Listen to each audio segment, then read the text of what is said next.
is 9:03 in the East, and you're locked into Doing Lines from the Let's Not Do This podcast. It is Saturday morning, November 22nd, year of our Lord 2025. You got the big old Leon Oliver sitting alongside one of the unwisest men, Scotty Too Hottie. How are you this morning, sir?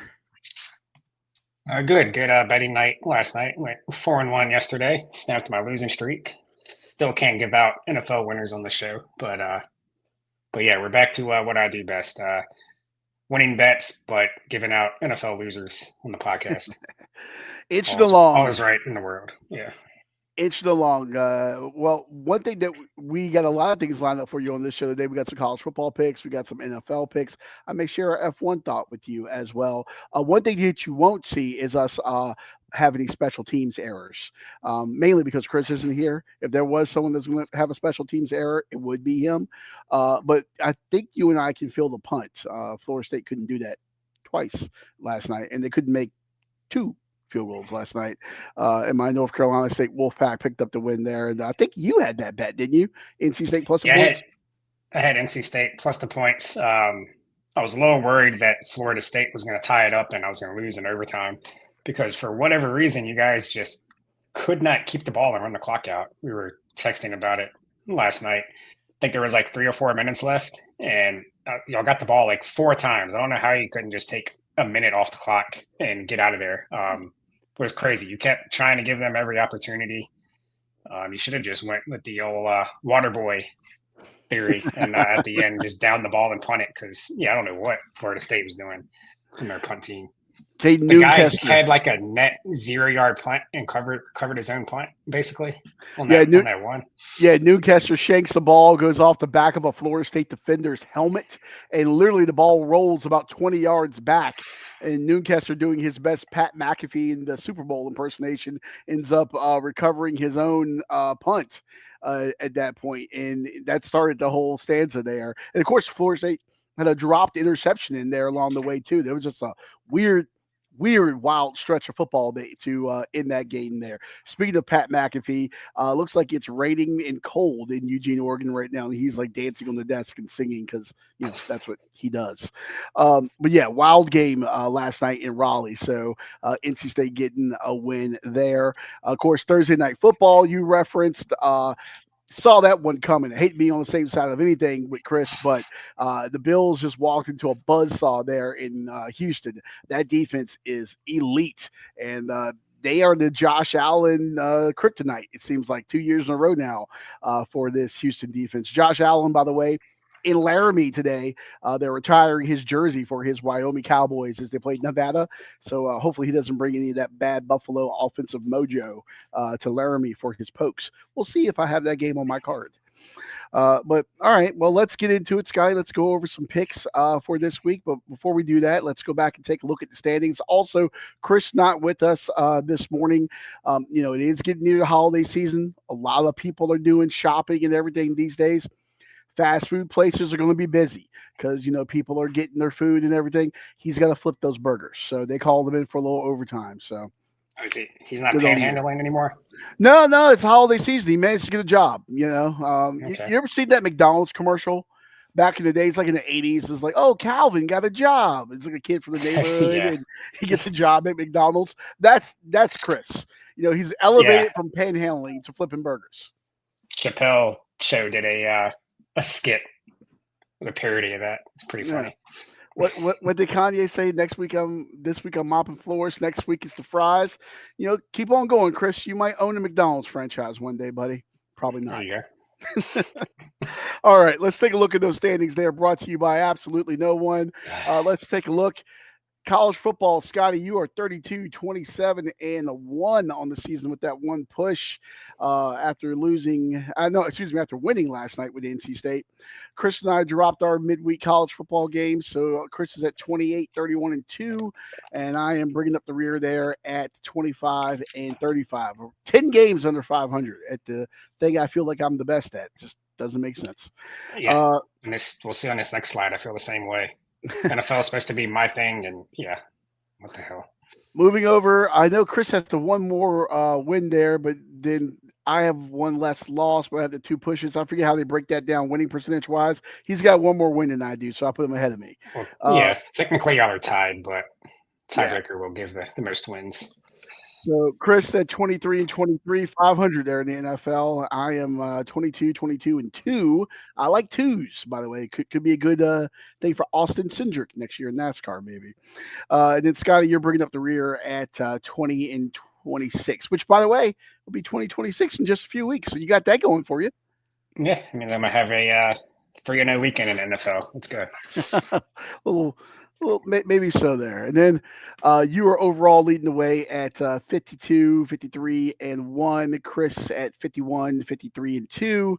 And I'm bringing up the rear at 47, 57 and 2. Ugly, Yeah, ugly, had a ugly. comfortable lead on y'all all season, and then just one terrible week.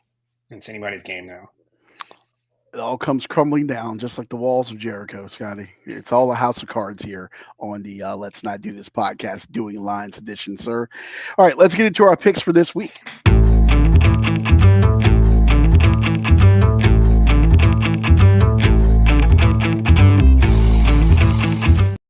These picks brought to you by absolutely no one. Of course, if you want to sponsor that or anything or be involved in any way, send an email to info@letsnotdothispodcast.com. That's info@letsnotdothispodcast.com. Help us, help you, help us, help you. All right, Chris is since he is in absentia, you want to pinch hit and give his lines first here? Sure, why not? All right, starting off with Christopher. I had this game on my card, pulled this game off my card when I saw it was on his. So that tells you everything you need to know about how I was feeling about it. Let's see how he feels. Noon on ABC, Missouri. Bo Prabula may be back for those fighting Missouri Tigers. 7-3 as they make the trip into Norman to take on OU. John Mateer's boys 8-2 on the season, coming off the win over Alabama. OU laying the 5.5 and the number set at 43.5. What does the man that's flipping burgers and fries say? He likes Oklahoma, a little bit of McDonald's colors almost. Maybe that's why he picked them. Just need some blue in there. Yeah, he's taking Oklahoma minus the 5.5. He just doesn't like Missouri. He says they're overrated every year. I kind of think it's the opposite. I feel like I say this every week. Missouri is just that team that's always ranked that nobody ever talks about, and they just kind of hang in games. This came down. It was at 7 at one point, I think, or 7.5, maybe. Maybe because the quarterback's coming back. It's come down. I could see this being a close game. If I had to pick a side, I'd probably lean Mizzou. Not crazy now. It's at 5.5, but I'll probably bet the under on this. Yeah, Oklahoma has one of the best defenses in the nation. I don't know what John Mateer is going to do if he's healthy yet. But yeah, probably bet the under. I think this will be a close game. I'd probably lean Mizzou. That is where I was originally looking when this game was on my card for this week, was looking at the under. Oklahoma plays really good defense. I just don't know what to make of Missouri. Obviously, we saw some comments last week before their game, that the vibes weren't good because some of the things that they wanted to play for were out of reach now. Well, hey, you still got to finish out the season. And 7-3, especially in Columbia, Missouri, is nothing to sneeze at. I mean, that's not something that they're used to being all the time. So a good year for them, top 25, whatever. They have a chance to finish things out with a bang, getting a couple wins down the stretch here. So still some things to play for, but I don't know. With Bo Prabula coming back, how is he going to be? How mobile is he on that ankle? Or is this a Booby Miles decoy situation? Is Zollers, the third stringer, going to be out there again? I don't know. There's too many unknowns with Missouri, so I was leaning toward the under on this game, but I pulled out of that one here. All right. All right, moving on over to number 2 on Chris's card, 3:30 on ABC. He's got his remote control locked in on one channel, looks like this afternoon. We got a little old Southwest Conference showdown, but now in the SEC, Arkansas makes a trip to Austin, taking on Texas. Number 17 Longhorns, 7-3. Razorbacks are the best 2-8 team you'll ever will see. Texas laying 8.5 at Darrell K. Royal Stadium, and the 57.5 is the total. Does Chris believe in Arch Manning?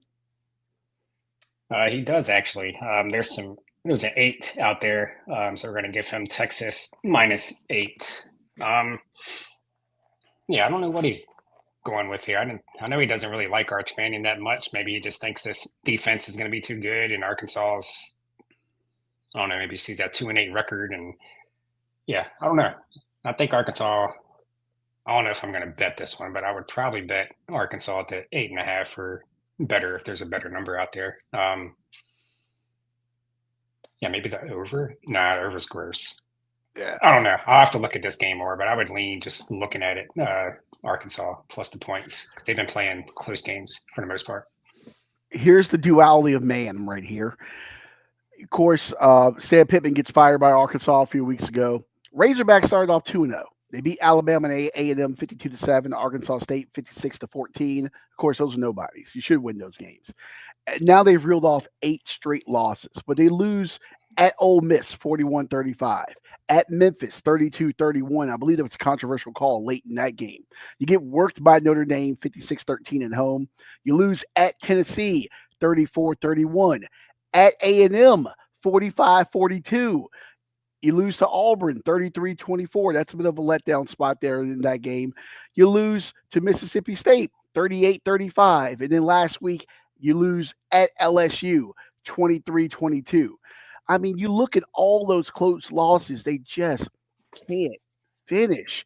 And those things shake the other way. This could be a team that is in the playoff. I'm not saying that they're that good, but I'm just saying if luck call here, a play there, bounces the other way, we could be having a much different conversation about Arkansas than what we are right now. And Sam Pittman's looking for putting an extension on the house instead of trying to sell that house. It's just weird how the world goes sometimes, Scotty. Yep, Texas 2-8 against the spread this year, so it's probably another Texas win by 4 to 6 points, 4 to 7, somewhere in there. I'd imagine. Yeah, but, this is Arkansas's Super Bowl. I mean, they got the Golden Boot, with LSU, and they got that. What is it? I think some people call it the Ozark of the Covenant. The Covenant when they play Missouri, but this is the big rival for them, for long time Southwest Conference. It means more to the fans, obviously, than the players. None of these guys were alive when Arkansas and Texas were in the Southwest Conference together, but they're going to be ready. They're going to play a close game, and they're going to lose in frustrating fashion. You're right. It'll probably be like a 6-point game or something on this, but I stayed away from it. But Chris, riding with the Longhorns, you got them with an 8-point spread on that. Yeah, perfect. All right. Moving on over for him, his last game on the college slate, staying on ABC, 7:30 ABC. Talk about games that used to mean something. Florida and Tennessee. This one for a while in the mid-'90s was just a barn burner in the SEC. Joey Aguilar and the Vols, number 20 in the nation, 7-3 on the year, going to DJ Lagway, and the Gators 3-7. Tennessee laying at 3.5, and the number set at 56.5. Tennessee has not won in Gainesville in quite some time. I don't have the number in front of me, but I know it's been a while since Tennessee last won in Gainesville. Will that streak break here? What does Chris say? Chris is actually going with Florida. I saw a 4 out there before the show, so we'll give him a 4. Yeah, I think I agree with him on this one. Tennessee just, I don't know. They've been good, not great all year. And then Florida coaching change, but even when Napier was there, they're the team that when they have nothing to play for, they kind of show up to play spoiler. Like last year when everybody thought Napier was about to get fired, all of a sudden they start playing well. Saved his job for half a year, I guess. They beat Ole Miss last year, didn't they? I think so. Yeah. They upset a couple teams last year, I think. But yeah, I think they show up at home. I almost made this my underdog pick, but yeah, I think it'll be a close game. But yeah, I like where Chris is going with this. Florida +4. Trendy dog for a lot of people out there this week I've seen, but yeah, +4. You can get that on Fanatics at 115 right now. It looks like so. Chris going with the Gators will give them the half a point there with 4 points in Gainesville. I wish I had the stat there in front of me, but I know it's been a long time. I feel like I want to say 96, but it just doesn't sound right. But I feel like it is. It might have been since Tennessee won there. It's been a long time since they've got a win in Gainesville. Whatever reason, it's just a bugaboo for them. But yeah, I kind of feel this one too. Um, I don't know. I just can't trust this Florida team, but I'm not that sold on Tennessee either. So I don't know. That's why I stayed away from this one. But all right, Chris got the Gators plus the 4 points there in the swamp. All right, let's go ahead and do your card here next, Scotty. Moving on over on that one. 2003. I was chat GPT that 2003 was Ah, the last time. 2003. There we go. I was only 7 years off. All right. Noon, a big one in the ACC on ESPN2. SMU still trying to make their way to Charlotte. I believe they have some scenarios where they can get there for the ACC championship game, but they're going to have to go past Louisville first. We got SMU laying the 3.5 there in Dallas. 49.5 is the total. What say you, sir? Yeah, for that reason, like you said, SMU has a shot to get to the title game. This was at 3 last night when I looked at it, but I'll still take 3.5. I'm taking SMU, mainly because of the spot. Louisville essentially has nothing to play for. Tough loss to Clemson last week. They lost to Cal before that. Kind of ruined their ACC title chances. They don't have any hopes to get in. They're bowl eligible, so what are they really playing for right now? Their hopes were pretty much shattered last week. And then you got SMU, like you said, chance at the title game. Kevin Jennings has been playing decent. He's fifth in yards per attempt in the ACC. So, yeah, I think SMU is going to be a lot more inspired, more motivated. I think their offense is going to put up enough points to cover this 3.5 and perhaps get in the ACC title game. SMU sneaky this year. I feel like no one in the conference has been talking about them, and here they are with a Yeah, they chance started to off go to slow. Charlotte. Yeah. Yeah. And the offense just took a little bit to get clicking and stuff. And when I go back and I look at, I think Preston Stone at Northwestern this year, when I look at like they were splitting time before, it's like, really? You had those two guys? It's like when Virginia had Bryson Spinner and Matt Schaub platooning for a little bit before Spinner moved on over down I-64 to Richmond. It was like, really? You were splitting Matt Schaub with that guy? Kevin Jennings is a Yeah. very underrated quarterback, and the Mustangs tend to go as he goes. And they play better defense, I think, than Well, some people give them credit for, too. a lot of coordinators and coaches like that quote unquote safe guy. It's like, no, put the guy that can get you a touchdown on any play out there, Yeah. especially in college. Yeah, and he can do it with his legs. He can do it with his arms. So, and that'll be a good atmosphere. That should be a fun one there. They tend to pack out Gerald R. Ford Stadium there. So, all right, moving on down the road here for you. Let's take 12:45 on the SEC network. This is absolutely disgusting, Scotty. Listen, and by the way, just a PSA. This is a bad week of football because this is the week where the SEC just decides collectively. Do we have Sister Mary Margaret's School for Deaf Children? Do we have, the Tuckahoe YMCA? yeah, Do we have Waynesboro Christian Academy? They just play whoever has a pulse in the does SEC this biblical studies have a football team? Yes, yes. Texas Women's University, which I believe has men's sports, if I remember correctly. I don't think they have Yeah. football, but I believe they have men's sports. But yes, Charlotte, the mighty 1-9 Charlotte 49ers, making a trip between the hedges to take on Georgia, the number 4 Bulldogs. Georgia laying 43.5. The total set at 53.5, 12:45 on SEC Network. Scotty, before you give your pick, here's a funny stat. This is the second highest ranked team that Charlotte has ever faced. They went on the road to face Clemson once when they were number 1. I believe it was back in 2019. So there you go. Well, they'll probably get more chances going forward. I would assume. But yeah, simple analysis on this one. This game is gross. This pick is gross. But Kirby Smart at Georgia is 0-13-1 against the spread when he's a 38-point favorite or more. So he's never covered one of these at Georgia. Last year, they played UMass in a very similar spot this same week when they had a big game coming up after. And they were 42.5-point favorites against UMass. They won by 38. So they can win by 38 again here, and I cover by a touchdown because there's a 44 out there. So I'm going to take the 44. Yeah, Kirby Smart just doesn't cover these big spreads like that. They could win by 30 to 38, and I still win my bet. It could be 44-3, and I walk out a winner. I feel like it's going to be something to that effect. Yeah, Kirby Smart just doesn't run it up. He's got, if they get up big, he's going to take the foot off the gas completely and just try to get to next week and keep that playoff spot. So, yeah, he doesn't care about the number here. He doesn't care about the spread. I forget who they play next. Georgia Tech. So yeah, big game. Yeah. Georgia Tech. Yeah, one they're going to need to win if they want to keep that bye. So it really doesn't matter what. Even if they win by like 14 for some reason, that maybe they fall back to 5, but you beat Georgia Tech, you're right back up to 4 again. So I don't think he's going to care about winning big here.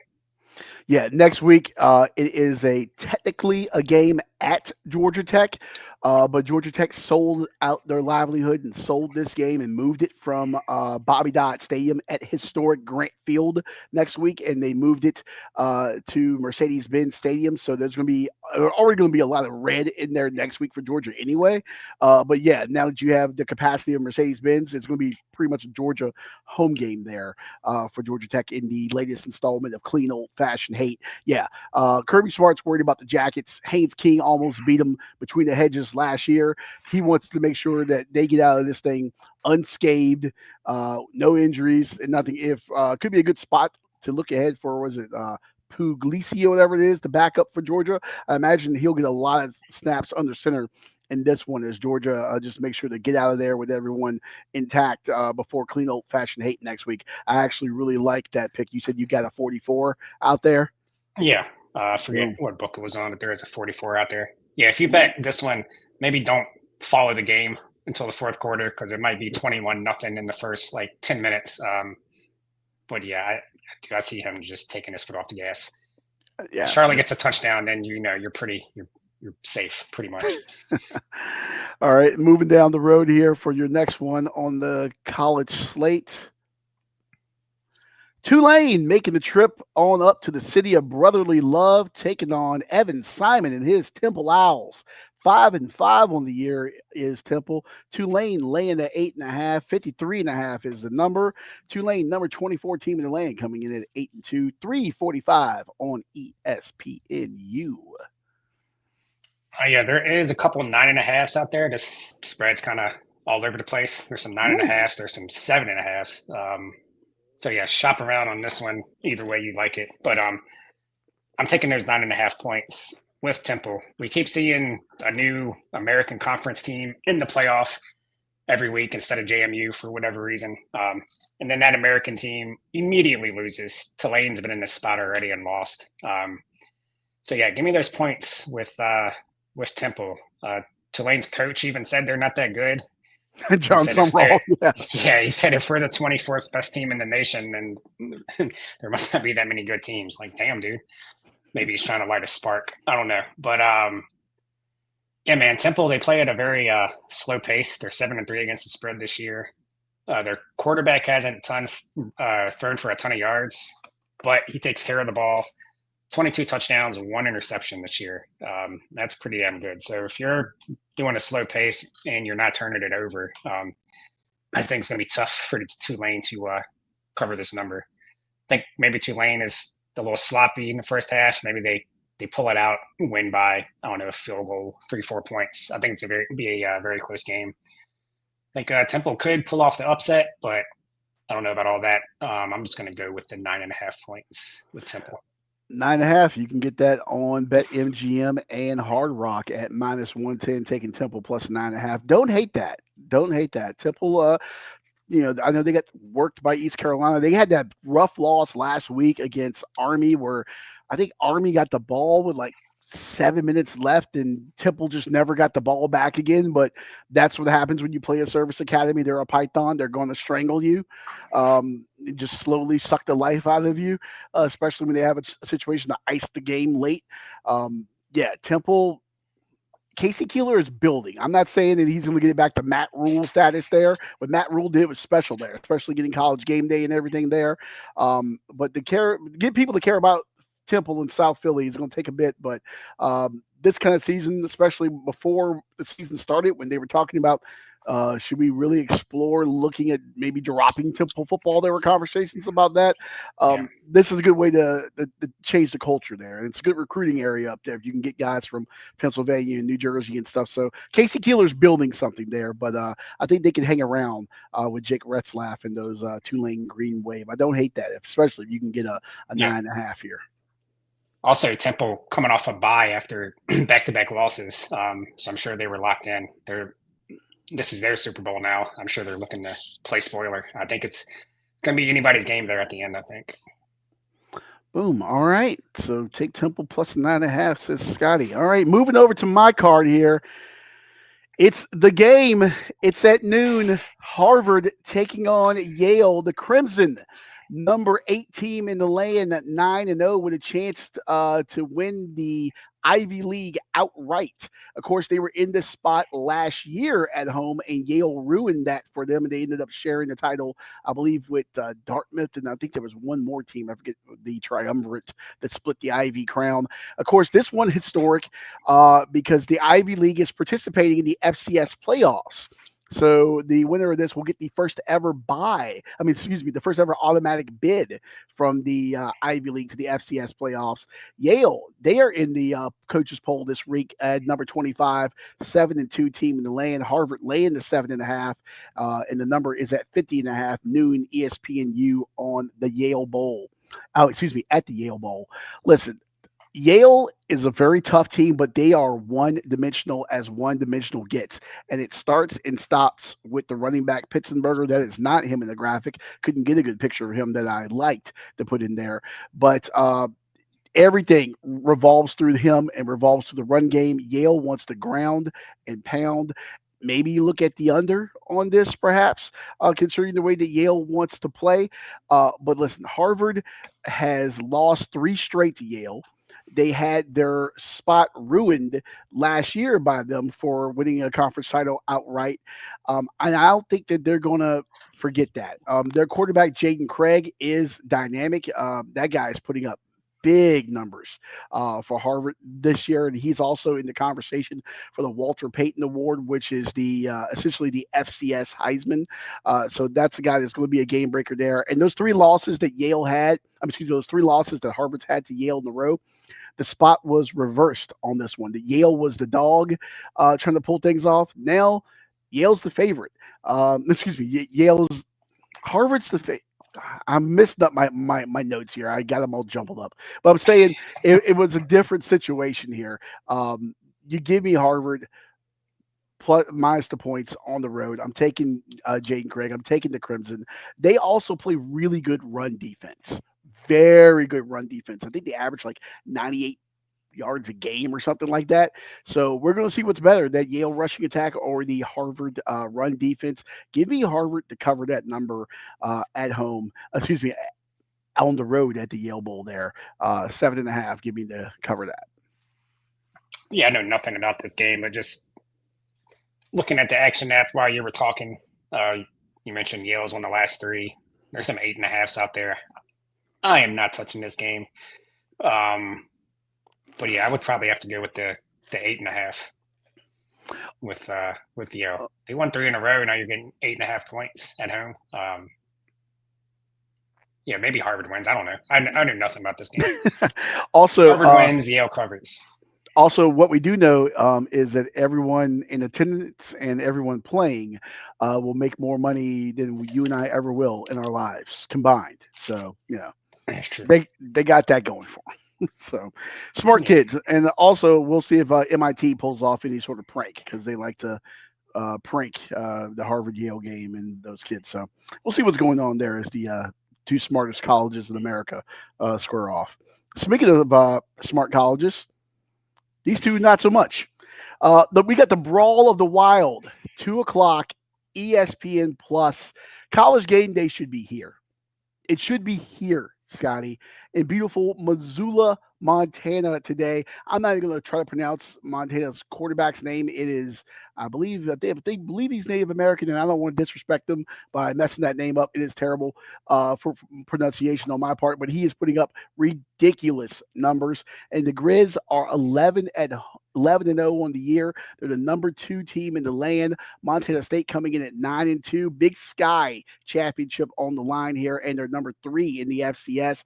And Montana State's getting Montana State's laying 2.5 here. Harvard's getting points at home, and you're the number 2 team.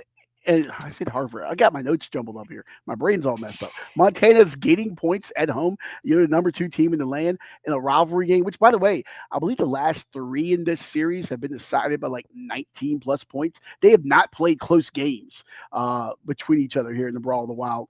Give me Montana plus the 2.5. This was almost my dog this week. I think Montana wins this game like outright. I don't know. Maybe someone knows something I don't know. I just don't see when I go back and look at the body of work that the Grizzlies have done this year. Give me Montana plus the 2.5 at home. Yeah, sure. That sounds good. Looks like the home team wins pretty easily in this matchup in the last few years. So yeah, why not? All right. Moving on over, the next one on my card here. The Victory Bell on the line here in Chapel Hill. Duke 5-5, making an 8-mile trek, taking on UNC. Tar Heels 4-6. Duke laying the 6.5, and the number set at 51.5. 3:30 on the ACC network. We get to see an interesting one here, Scotty. Bill Belichick. Remember when the press conference happened and he said his first words were "beat Duke." Little Bill Belichick, his dad was a coach in North Carolina, and allegedly his first words were "beat Duke." And he holds up that old ratty ass sweater that they tried to make look like it was vintage or something. Well, here's a chance, little Billy, because if you want to go to a bowl game in your first year in Chapel Hill, if you want to take Jordan Hudson on an all expenses paid trip by the university to El Paso, Texas, to the Sun Bowl, this is the road to do it. You're going to have to go through your 2 rivals. You dropped one rivalry game the week. Now you got to beat Duke and then turn around and beat State next week. Listen, Carolina's defense is playing really good football right now. The body of work overall, though, not necessarily against the toughest teams in the land, but their offense is absolutely putrid. Gio Lopez is just not an ACC quarterback. And every time I see him under center, every time I see him play, it's like this guy is just, I know he did well at South Alabama, but if you're Bill Belichick and how does this staff go through the year? And this is the options that you have. And albeit they got it started late and hired some assistants late, and they were late in the process. But how do you wind up with this as your guy at the University of North Carolina with all the money going into it? I don't know. But it's not all his fault. A lot of this is scheme as well. Then you got Duke. And Manny Diaz said at the beginning of the year that Duke was like the architects of their own destruction, I believe he said. And that's pretty much been it. I mean, like the games that Duke's lost, for the most part, they've beat themselves in a lot of these games. This is a talented Duke team. They just can't get out of their own way sometimes. And Darian Mensah has played very good for them. I still like Carolina getting the 6.5 points at home. I may shade toward the under on this game as well. But then Duke's defense is so bad too. But I don't know if Carolina can put up enough points to help out to go over with that over. So I may go with that. But I'm taking Carolina at home plus the 6.5. I think, but the rivalry games for them, I think this is the one that they could potentially steal. And not just because I'm a State fan, but Raleigh's been a house of horrors for them lately, and they just have not been able to get up against the Wolfpack. And there's one thing Dave Doran does well is beat UNC. So I think the Pack has a chance, clinched a bowl berth yesterday. Now they have a chance next week with Carolina potentially coming in to need a win to go to a bowl to just snuff that out in year one. That'll be great. I think we see the last gasp of hope for Carolina today. I think they play a tight game. I think Duke will win, but it wouldn't shock me if Carolina pulled this one off and kept the victory bell in Chapel Hill when this one's done. Yeah, there's some 7s out there, so we'll give you +7. Yeah, kind of agree with you with the under and the UNC +7. I think Duke probably wins, but they're not going to win by more than a touchdown. Yeah. Should be a really interesting one here. I'm also intrigued by how many Carolina fans. I mean, I know it's Duke. They can play Duke in checkers, and I'm sure a lot of people show up, but still, I'm intrigued. What's the buy-in level from Carolina fans at this point of the season? Also, why is Gio Lopez holding the ball like that? Does he not throw with the laces? Because Gio Lopez is about to run for his life. The background that I for those, which is essentially their offense. They do nothing on first down, incomplete pass on second down, and then it's okay. It's third down, it's 3rd and 9, 3rd and 8. We're gonna roll Gio out and see what he can do, and he ends up throwing the ball away. That's essentially their offense. It's like a Well, bad version of when Virginia had Marcus Hagans. It was stretch play left, stretch play right. Okay, we got nothing going. It's 3rd and 7. Let's roll Marcus Hagans out and see what he can do. Except Hagans could actually make plays. I remember Bobby Bowden saying that dadgum number 18, they couldn't stop him when they got that win there in 05. This is a very bastardized version of that, what is what Carolina is trying to do. And they just have not figured it out. I don't think they've scored over 20 points against a Power 4 opponent this year. I think the one time they scored like 4 touchdowns in the game, I want to say was against Richmond. I mean, that is banana land to be that bad offensively against Power 4 teams. And Bill Belichick is the head coach. Yeah, I'm just looking real quick. No, they haven't. 20 against Charlotte. Okay, yeah, Charlotte. Yeah, that was, I mean, FBS opponent, but yeah, that was your high water mark was Charlotte. Yeah. Yeah, that is. And just 20.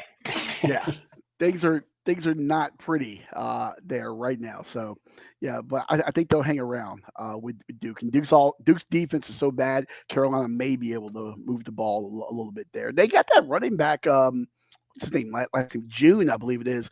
He's looked well in spurts for Carolina this year. So maybe they, want to ground and pound a little bit, run the football, and play good defense and try to keep this thing close and steal one.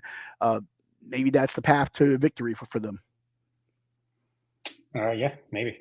Or maybe Bill Belichick just comes out and does something completely different. Remember that like pouring rain game on Monday night where they essentially ran the ball like 55 times or something? Remember they threw like 2 passes in that game? I forgot who they were. I think they were playing the Jets, maybe. It was a Monday night game. It was just like awful weather. And the wind was awful.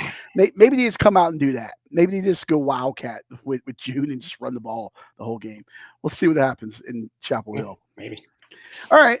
That does it for the college football side of the ledger. Moving on over to the National Football League. We'll start with Christopher here. Aaron Rodgers, I believe last time I saw he is questionable with this. I believe with the wrist injury on his left wrist. Pittsburgh 6-4 heading to Chi-Town, taking on the 7-3 Chicago Bears. Who'd have thought that? 1 o'clock, CBS, the America's Most Watched network of stars. Bears laying 2.5. 45.5 is the number. 1 o'clock Sunday. What says Chris? Yeah, I guess he likes the Bears all of a sudden. They were his underdog pick last week. And he's picking them again with the 2.5, -2.5 the Bears. Yeah, I'm gonna have to do some more digging into this one because I don't like the Bears. They're not a 7-3 team. But then again, I'm not crazy about Pittsburgh either. We'll have to see if Aaron Rodgers plays. I don't know how much that matters. I don't know for this team right now at this point in his career how much better he is than Mason Rudolph. Yeah, I don't know, man. Maybe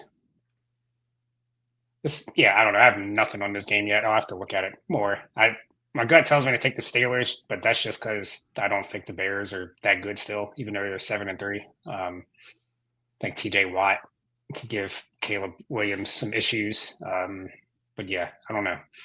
We'll have to do some more digging on this. But Chris is going the Bears -2.5. What is it called? Like recency bias or whatever? I think this is what I'm experiencing with the Bears. I just look at it and 7-3 just doesn't feel right or sound right. And there's like no empirical evidence that I'm thinking that. Just my initial look at that doesn't feel right. They can't be that good, as you say. It's like when people see Virginia and they look and they see the 2 losses and they're like, look, that doesn't, they shouldn't be in this spot. I still am not a believer in Chicago yet either, but Pittsburgh's defense, they are playing a little bit better, but I think you can run the ball on them. We'll see what Aaron Rodgers' situation is. I trust Aaron Rodgers with a messed up wrist more than I trust Mason Rudolph. Um, so I would kind of lean toward the under in this game. I don't know what the weather situation is there. Always got to keep an eye on that in late November in Chicago. I haven't even looked at that, but I would just my initial thought I would lean under. I feel like this ain't going to be a pretty game. Yeah, Caleb Williams still not good against good defenses. He'll look good against bad defenses, but so it kind of probably just all comes down to how that pass rush does, because the Pittsburgh secondary has not been good, but they still have T.J. Watt. So if they're able to get in his face, Steelers probably win this game. If not, then the Bears probably win. And Chris is probably on Chicago because he likes Caleb Williams' fingernail polish. So. He doesn't like Aaron Rodgers. So. Oh yeah, yeah. And Aaron Rodgers has a chance, by the way, to let the Bears know that he still owns them. He's got to go out there and play. That too. Yeah. Yeah.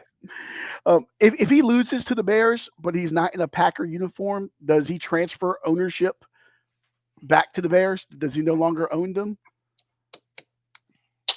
No, he's beat them so many times. It's going to take more than one win. Yeah.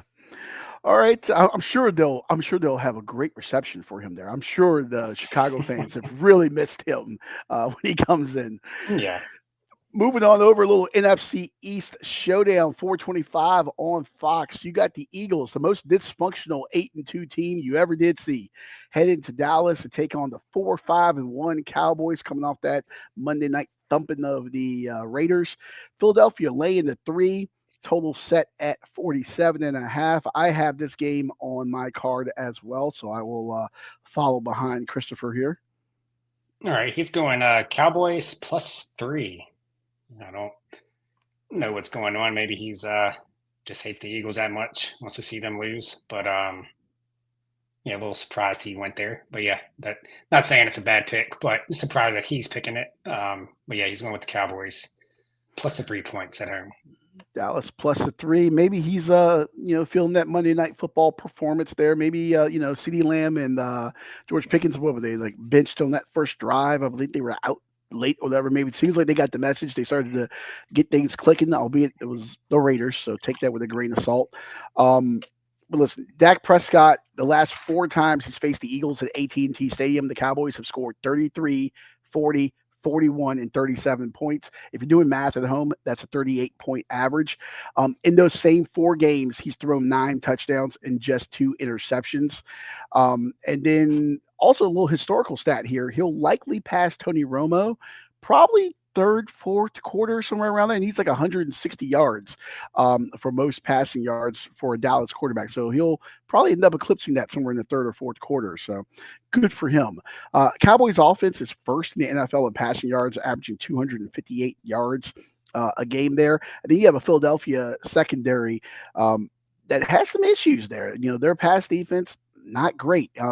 So you have an opportunity where Dallas can exploit some things. I see where, Chris could potentially be thinking that, but then Dallas's defense is terrible as well. Both teams have questions on the defensive side of the ball. The Cowboys struggle with certain perimeter runs, trying to contain those. I know Overshown, I think, is going to be on a snap count for them this week. I think Revel as well. Then you look at Philadelphia, they just have their issues defensively. I'm going all in on the over on this game. Indoors, fast surface. Both teams, have pretty good passing attacks. I know A.J. Brown is having his frustrations there.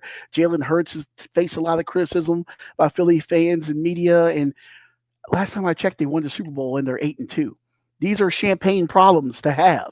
Saquon hasn't been the same Saquon this year, but you're still 8-2. It's like we would look. 31 other teams would love to have these problems that you're having right now. It seems like no one likes anyone. That's outwardly. That's what it seems like. But they just go out and win games. I think they win this game. I don't know about covering that, but I love the over here in this game. I think Philadelphia's averaging like 28 points a game or something like that too. So yeah, I think this will be a shootout. Give me the over. Yeah, the Eagles are the new Chiefs.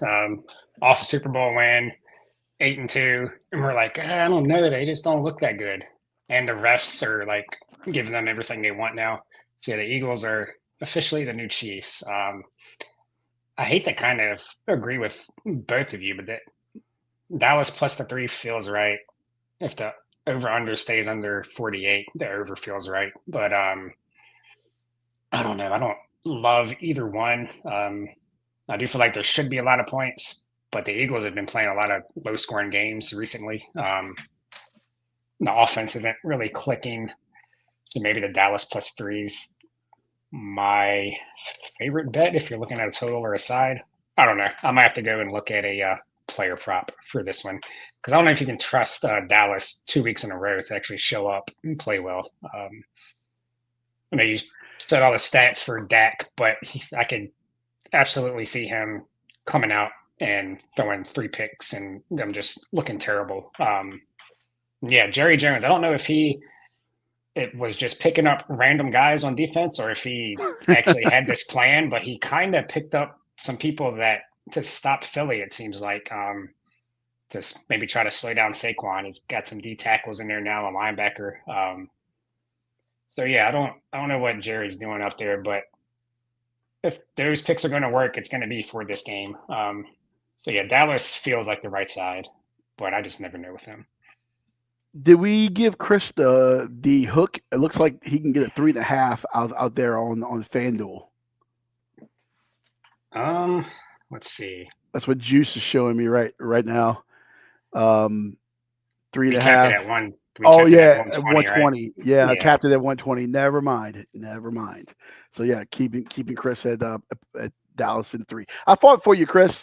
You know, maybe. No, I did see that earlier. There was another book out there too that was minus 128. Ooh, I think it was like one of those Flip or something like that. Yeah. All right.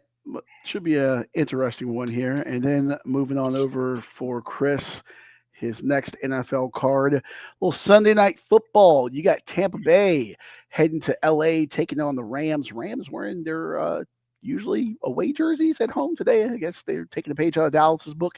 Rams 8-2, Tampa 6-4, LA laying to 7. Over under set at 49.5. Sunday night football, 8:20 p.m. NBC and Peacock. Yeah, this line's 6.5 or 7, depending on where you get it. So if you like the Rams, go find a 6.5. Or if you agree with Chris, he's taking the Bucks plus 7. Yeah, I don't know. I feel like this might be a Rams 7-point win. Bucks still have some injuries to some key guys on offense. Haven't looked particularly great lately, and the Rams are just rolling. This could be a game where Tampa just needs it more and they show up, and the Rams are kind of not really up or on their game. So, yeah, I don't know. I think maybe I'd go with the under if I had to bet something here. Rams have been hitting a lot of unders, and the Bucks do have a good run defense. The Rams do like to run the ball. So, yeah, I don't know. Maybe a lower scoring game than we expect. I'd probably go with the under. But Chris is going plus 7 with the Bucks. Plus 7 with the Bucks. All right. Here's an interesting fact for you too, Scotty. The Bucks are 6-4 on top of the South. Carolina is 6-5. And Carolina also is in the Sunshine State as they travel to take on San Francisco. Christian McCaffrey facing his old team. Carolina wins that game. Tampa Bay loses this game. The Carolina Panthers will be on top of the NFC South. Who had that going for them? And I think that could be a likely scenario here this week. Yeah, I like LA to cover this. Tampa's so dinged up. I think they're a good team, but they're just the injuries, especially you mentioned the offensive side of things. You got to go cross country, take on the Rams. Rams have been really good at home. They've, I know when they first moved out there, they didn't really have a home fan base and stuff, better than the Chargers. But they didn't really have a home base. Seems like they've kind of rallied around that. People have started to come out, the Who's house, Rams house, they're packing SoFi. They've built a culture there. I mean, obviously winning a Super Bowl a few years ago helps. Yeah, give me LA to cover that. I don't have that on my card, but I am going to bet LA to cover this. Yeah, I'll probably go the under. Rams 4-1 to the under at home this year. Ooh, tasty. Yeah. Okay. That does it for Chris on the NFL. Moving to your NFL card, sir. We got Colts at Chiefs in Arrowhead Sunday, 4:05 on CBS. Kansas City 5-5, Indy 8-2, and Daniel Jones's boys are getting 3.5 points at Arrowhead. Total set at 49.5. And news this week: apparently Travis Kelce is going to wait till after the season to make a decision on if he's coming back. I guess he saw Lane Kiffin was getting some attention and said, "Hey, I need to get some attention myself with my own announcement." So yeah, we will all be waiting with bated breath on that one. But are the Colts being disrespected here, Scotty? Maybe, but if they are, I'm disrespecting them too. I bet the Chiefs had the same number last week on the road. It didn't work, so why not do it again? Glutton for punishment, I guess.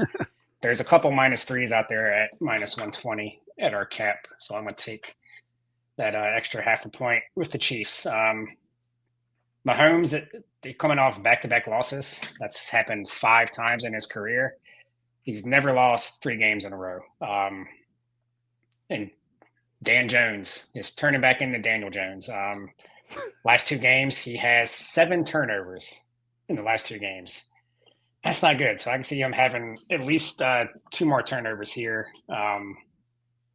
Yeah, and I don't think Jonathan Taylor is going to be able to do it all himself, which he might have to. I can see that Chiefs defense, that defensive line, not stopping him, of course, but kind of maintaining him a little bit.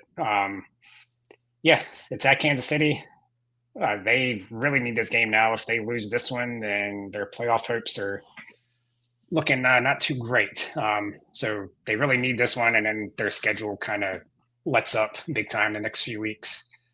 So I think they feel like if they win this one, then they have a really good chance to make the playoffs. And who knows if Denver slides, they can be right there. But yeah, Daniel Jones going to give the ball away a couple times. The Chiefs are. I know you probably don't agree with me on this one, but I don't know. Just the Chiefs really need this game. We've seen them kind of slide in previous years. Then all of a sudden, when they have to have it, they show up. I think the weapons that the Chiefs have in this spot, yeah, I think they're going to show up and take care of business and take the ball away from Daniel Jones, and that he's going to be making that face he's making in that graphic a few times this week. Yeah, give me the Chiefs to win by a touchdown. Oh, okay. Hey, Daniel Jones, by the way, dealing with a calf issue. He's going to play, but that did limit him in practice a little bit, and not necessarily what you want to have going against a team that can get after the quarterback a little bit, like Kansas City can. Of course, Kansas City has some issues with the running game. With I know Pacheco's out, and Indy has a very stout run defense. So I don't know. Should be an interesting game. I have some more thoughts on this one a little bit later on here. Moving on to your next one, Giants and the Lions. Good Lord, Jameis Winston's boys, Jameis.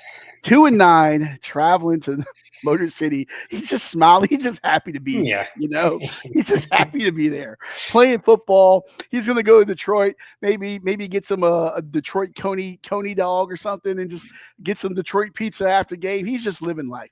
Jameis Winston's going to be like doing side missions. When he's done with football, he's just like Yeah. you're going to randomly see him in a bullfight in Barcelona, and it's like, okay, that makes sense. Yeah. He's like the happiest guy in the world. He's like that guy in the war movie that's always just happy and smiling. Exactly. There's just like grenades are flying. He's just like, hey, Yeah. it's a great day. Yeah. Well, they're in Detroit, which grenades actually may be flying at them, taking on the Lions 6-4. Sure. Big number on this one. Detroit laying the 12.5. Total set at 50.5. 1:00 on Fox. Yeah, there is a 12 out there at Hard Okay. Rock, and I think somewhere else. So I'm taking the 12. Square bet, big number. But yeah, I gotta take Detroit here. Sorry, Jameis. The Lions have been doing this thing where they lose a game and then win big, lose a game and then win big for the last 5-6 weeks. I think that continues coming off the loss last week. I think Dan Campbell's going to want to come out, run the score up. 5 of those 6 wins have been by 13 or more points. And I think that's going to continue here. That Giants defense is just going to have a terrible day. Might have a bad Jameis week, I think. Yeah, still might be fun. I still think maybe the overhits.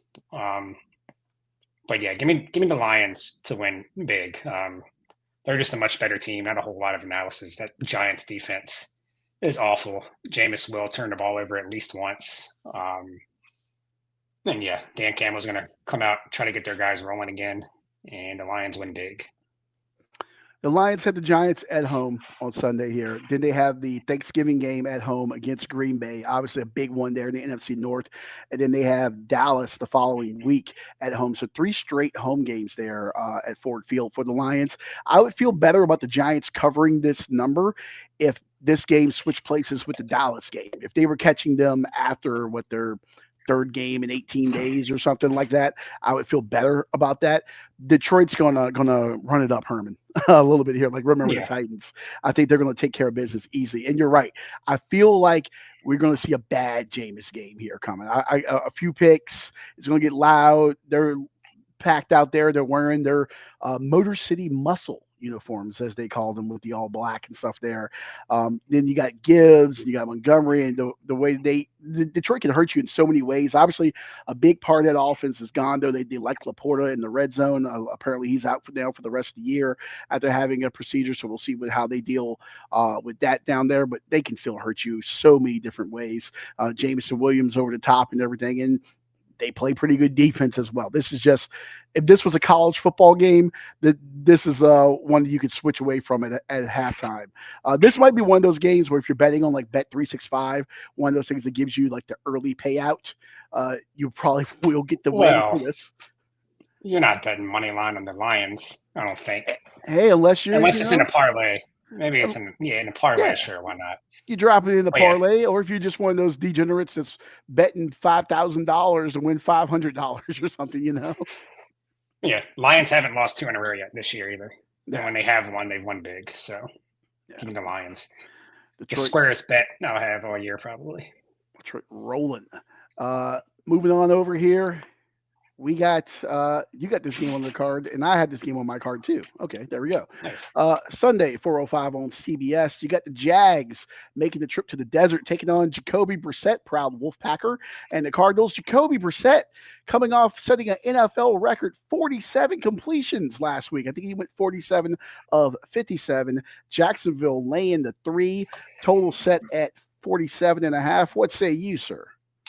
Yeah, was it the most completions or attempts? Was it in NFL history or Cardinals? It was the most completions in NFL history. Yeah, which 47. Which isn't a great thing usually. Yeah. But yeah, the Jaguars were my underdog pick last week, and that hit easily. But I'm going the other way this week. Jaguars did have that blowout win as a home dog last week against the Chargers. But the Chargers, their offense is a mess right now. And now Jacksonville has to fly across the country to play Arizona. I'm taking Arizona plus the 3 points here. The offense is better with Brissett, just plain and simple. Kyler Murray's not the guy. I think they have more confidence in Brissett. Offense has just looked better. They have lost 7 of 8, the Cardinals have, but 5 of those losses were by 4 or less points. They're due for a win. I'm still not crazy about this Jacksonville team. I said that last week when I picked them as the dog. The only thing I got right on last Saturday's show. But yeah, I think the Cardinals are going to win this game. The traveling, just Jacksonville being inconsistent, not that good. Yeah, I'm not a huge fan of Trevor Lawrence. Even when they're winning, he hasn't been great this year. And yeah, I think Arizona wins this game. But even if they don't, I could see it being a 3-point game. Give me the 3 points with the Cardinals. Taking the Cards and the 3 points. All right. Look, in this one here, Jacksonville, I feel like they're starting to round into form a little bit. I know the Cards are in the mix of like a 1-7 stretch right now. Jacksonville plays really good. Jacksonville has a really good rushing attack. And then you have a vulnerable Arizona rush defense. And I think, when you go on the road, it's important to establish the run. Their run game last week, they ran the ball 47 times. That's the most by any NFL team this season. They ranked eighth in rushing defense, and the Cardinals had the 24th ranked rushing attack. ETN is one of 5 running backs this season with at least 50 yards from scrimmage in 10 consecutive games. So maybe that's a prop situation you want to look at there. But this line, they are some road graders there. Their offensive line for Jacksonville ranks first in run block win rate at 75%. And they picked up a weapon for Trevor Lawrence at the deadline there, getting Jacoby Myers coming over for the Raiders. And he's been good. He's been no issues out of him in the locker room. I know he was having some issues in Vegas. And he's got 8 catches for 105 yards and no drops through 2 weeks with the Jaguars there. And then Jaguars have a really good run defense. They rank second in rushing defense, allowing just 86 yards a game there. So a situation where you can make Arizona be very one-dimensional and throw the football. And their turnover advantage as well. They're like +8, I want to say, on the turnover margin. I think the Cardinals are sitting at even right now. So, yeah, give me Jacksonville. Give me Jacksonville to cover this. I think they're starting to round into form and be the team that some people thought they were going to be. Injuries do concern me a little bit. I know Trayvon Walker, I think they just announced yesterday, was out, but that doesn't really bother me too much. I think Jacksonville covers this one. All right. Is this on your card? Yes. That was the first game so on my card. 2.5s. There's a bunch of 2.5s out there, so we'll give you that. Boom, 2.5. There we go. All right, moving on over on my card here. I hope that didn't just freeze on me. Let's try that again. You just got one more, right? Yeah, I believe I do. And if I can get to that. Did you forget it? Wait, did I put it on the card? What's the game? Did I make a graphic for it? Hold on. I had Jacksonville and Arizona with you. I did Philly. You know what? I did them all. I did Philly, Dallas with Chris. What was your third one? Oh, here we go. Here's the third one. It was hiding from me. I was like, I know I got one more. There we go. New England 9-2 on the road in Cincinnati, taking on the Bengals 3-7. Joe Burrow practicing. Will we see him show up? I don't think it matters on this one, 1:00 Sunday on CBS. Patriots laying the 6.5. That number certainly will, 7.5's out there now. 7.5's out there now. Okay, yeah. I'll still take New England minus the points there.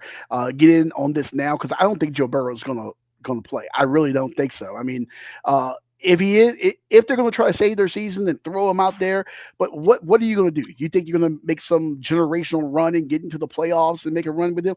That guy's your franchise. You don't want to toss him out there if he's not ready yet and get him hurt even more long term. Unless he's 100% and ready to go, this is a lost season for you, Cincinnati. There's no point in putting him out there right now. I would go in and lock in on this. And you said 7.5 right now with New England. There's a 7 out there if you're on 7. New England. Okay, yeah, perfect. Yeah, give me the 7 before they officially announce him out because it's going to go up to like 10 or something like that. Then, listen, New England is rolling right now. Drake May is. I'm not saying he's the best quarterback in football, but he's playing like the best quarterback in football right now. Their passing attack is like second in the NFL in total passing yards, almost 3,000. I think it's like 29-37 or something like that. They got 20 passing touchdowns on the year. They're like third in the explosive play rate. I think Ramondre Stevenson's coming back this week, I believe, for them. But then Travion Henderson, we saw the 3 touchdowns. So now they got a running game that can go with the passing attack as well. Joe Burrow's questionable, as we mentioned, for Cincinnati. Also, hey, no Jamar Chase. Remember, he spit on Jalen Ramsey. That cost him, just $507,156. And takes away the best weapon for his team. Even more reason why I wouldn't put Joe Burrow out there because you also don't have your best receiver and your quarterback's not going to be at 100%. What's the point? So, yeah, give me New England to cover this one. I don't think this is going to be a pretty game at all. The Bengals defense is terrible. I mean, like generationally bad defense. I think New England is going to run this thing up. Now, I think they got to make a decision on Joe Burrow by like 4:00 Saturday, I want to say, to activate him to officially make him play. Today? Wait a minute. I got a ticker about Joe Burrow right now. Ooh, he's going to remain on Injured reserve, Joe Burrow, so Boom, he's not playing. boom. I knew it was all a ruse. There was no point. Go before that. Literally, it literally just popped up. Before that line changes, hammer it right now. New England laying the 7. Go ahead and get in That's on it. hilarious. It's funny. Boom. Yeah, I'm gonna wait for this line to move and take the Bengals. The only reason why I haven't bet it yet is because, well, I haven't made any NFL bets yet, but only reason why I wouldn't take it at the number it's at now is because the Patriots are, I think, 5-0 on the road against the spread this year. But I do think their value is about as high as it's going to get now. So I think maybe betting the Bengals with the points might be the play, especially after this line moves.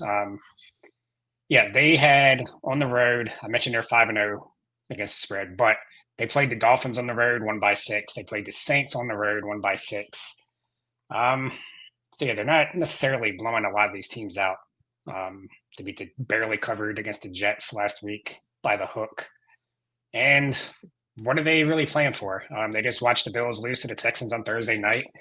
They're feeling pretty good about themselves. I don't think they really need to worry about the Bengals winning, but are they going to show up and give 100%, put the gas to the floor? I don't know. I don't think so. I guess you see them maybe letting up, either starting off slow or letting the Bengals get a backdoor cover. Especially now, I don't know how much it's going to move up because I think the line did move a little bit before they rolled them out. So maybe it goes up to 8.5. And yeah, I like the Bengals. I like the Patriots to win, but not by more than 7. You don't think that line goes up higher after John Q. Public learns about it and hops in there, and you don't think that gets bet to like 10? I don't think it's going to get to 10. I think 8.5. I'd be surprised to see it to 9.5, but I don't think there's any way it gets to 10. I think they kind of knew that Burrow was going to be out, which is why I started moving. I just don't see where Cincinnati has anything to hang around with them. I mean, you have no Burrow, you have no Chase, and I think Christian Gonzalez can lock up T. Higgins. So what do you have left? Who's going to hurt you? With Mike Gesicki in a revenge game coming off the injured list? I believe he's active and going to play. I just don't see Chase Brown. I mean, the Patriots play really good run defense. I just don't see where they have anything for them, and their defense, like I said, is historically bad, and New England can hurt you in different ways. You're right. Maybe it's a letdown spot. They feel like they can take the foot off the gas, but I feel like a Mike Vrabel team isn't going to do that. This guy's desperate. He wants to get to the Super Bowl. He's back in New England. Remember before he had those comments in Tennessee about how he would cut his junk off to get to the Super Bowl. If a guy is wanting to go Lorena Bobbitt on himself to get to the Super Bowl, he's not going to let his team take the foot off the gas right now. They want that number 1 seed. In the AFC, all roads go to Foxborough. If you want to go to the Super Bowl this year out of the American Football Conference, I think New England's gonna exercise some demons here. Yeah, but like they say in stocks, you want to buy low, sell high. And I don't see the Patriots getting any higher than this as far as their value. And this might be Joe Flacco's, who knows, might be his last start of his career. So yeah, he's going to be out there slinging the ball around. I don't know. Bengals are not going to win this game, but I just think it's going to be I think they're going to cover the number, whatever that number ends up being. Listen, this can't be Joe Flacco's last start, okay? He has to complete the AFC North Infinity Stone, okay? He has to sign with the Pittsburgh Steelers next season, and you know Aaron Rodgers is going to get hurt. He's going to miss a game, and Joe Flacco will have to start for the Pittsburgh Steelers, completing the AFC North Infinity Stone, okay? He's been a Raven. He's been a Bengal. He's been a Brown twice over. He has to complete the Infinity Stone. What do you get, by the way, if you play for all 4 AFC North teams? Someone should just give him like a rusted piece of a steel factory where jobs used to be in those cities, and just give that to him. Yeah, actually, I could see that happening if Aaron Rodgers even comes back. Because who knows what happens with that guy? He says he wants to come back, but I don't think he knows what he wants. And yeah I could totally see Flacco going to the Steelers next year. It has to happen. I decree it. Yeah, I can see it happening. Oh, all right. So that'll do it for my NFL picks. Let's get to our underdog parlay this week. Brought to you by absolutely no one. We're using FanDuel Sportsbook this week. We got old Buster here. He needs some treats. He needs that Bark Box, Scotty. Black Friday's coming up.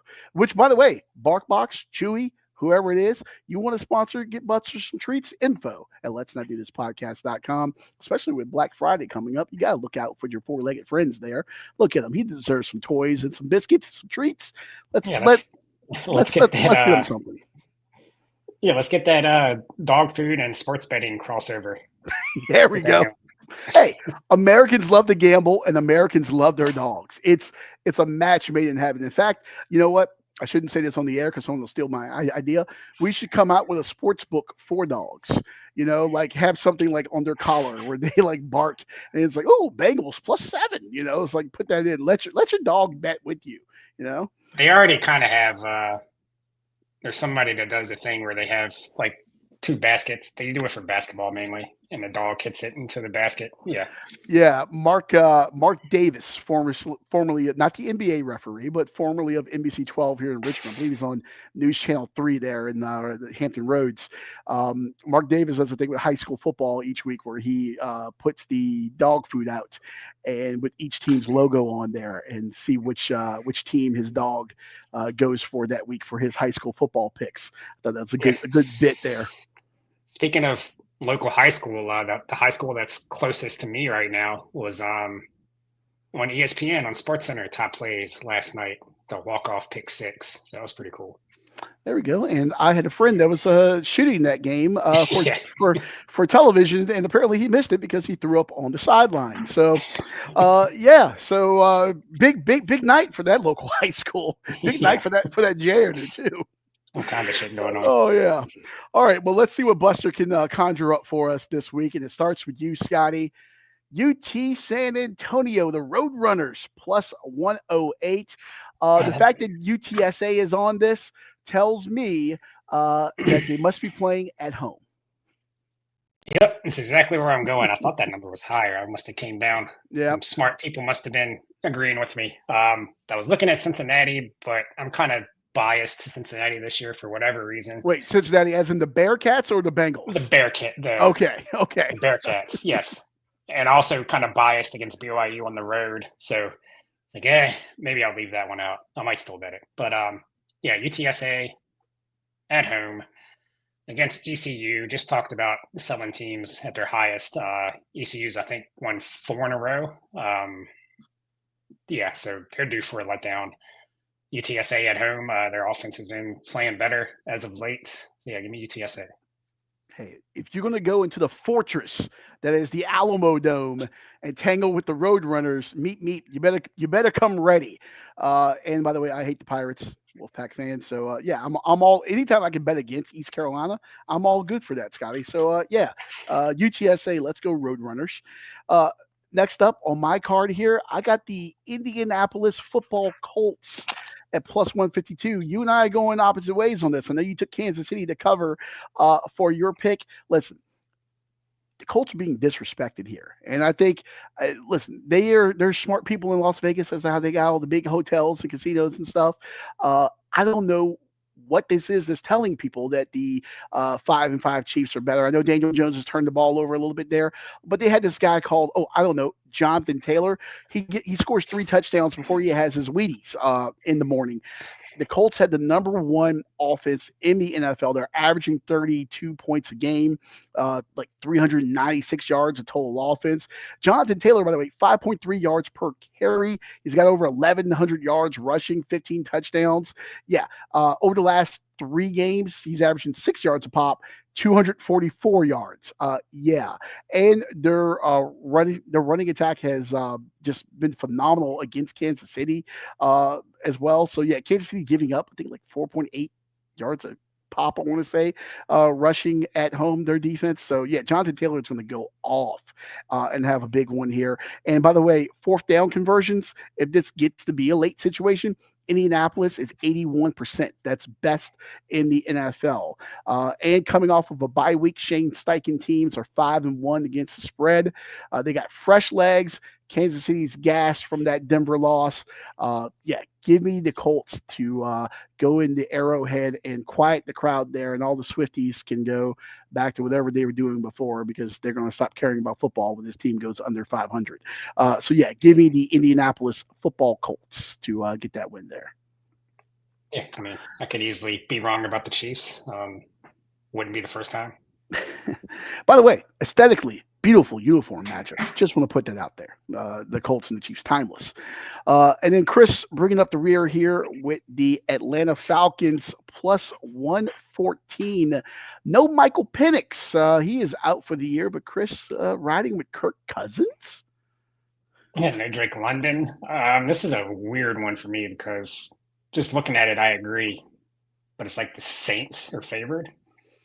Yeah. Usually when you're like, what are they doing as favorites? That team wins. Yeah, I don't know. I think the Falcons are still better. But Kirk hasn't looked good. Maybe he turns it around this week. Yeah, Falcons got to beat the Saints as an underdog, right? Who are the Saints to be favorites? Yeah, it has to be a 1-2. I'd imagine you're going to see a heavy 1-2 punch of Bijan Robinson and Tyler Algier. Maybe they just want to ground and pound their way through. They just have to beat the Saints. Just have to. Yeah, I don't hate this. It just doesn't make sense. I've spent no time looking at this game whatsoever, but just looking at the eye test, New Orleans being favored against anyone outside of maybe Louisiana Lafayette or Louisiana Monroe doesn't make sense to me. So yeah, give me the Falcons as well with Chris there. So we're gonna put those together into a parlay here on the FanDuel Sportsbook. That's gonna be 10-21 of those odds. And if Chris gets $100 bill from a customer, if someone decides to tip at McDonald's this morning, maybe one of those old guys that gets their black coffee and their biscuit and they sit in there and read the newspaper for 4 hours at McDonald's. If one of those guys gives Chris $100 bill because he takes pity on him and he bets this on the FanDuel Sportsbook, what does that $100 pay you out? $1,021. That's and a new job for Chris. There we go. It's gonna be like that scene in Waiting, where is it Waiting?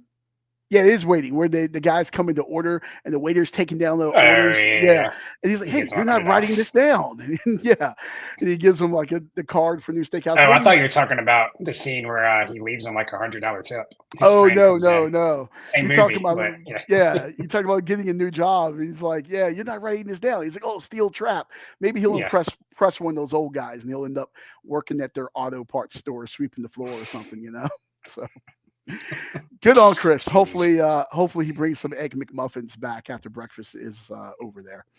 Yeah. All right, 10:21 on the FanDuel Sportsbook here, and look out on social media. I was supposed to record a Getting Loose with Leon podcast a little bit earlier this week. I'm not going to lie to you. I was just tired and burnt out, so I didn't do it. It also gave me an opportunity to go back in the lab and study a little bit for my Las Vegas Grand Prix picks. So I will put those up on social media. Check out our social media and also Getting Loose with Leon social media. Of course, that race tonight, 11 p.m. there on the Strip in Las Vegas, the street circuit there. Going to be a little colder. We'll see how the tire degradation does there.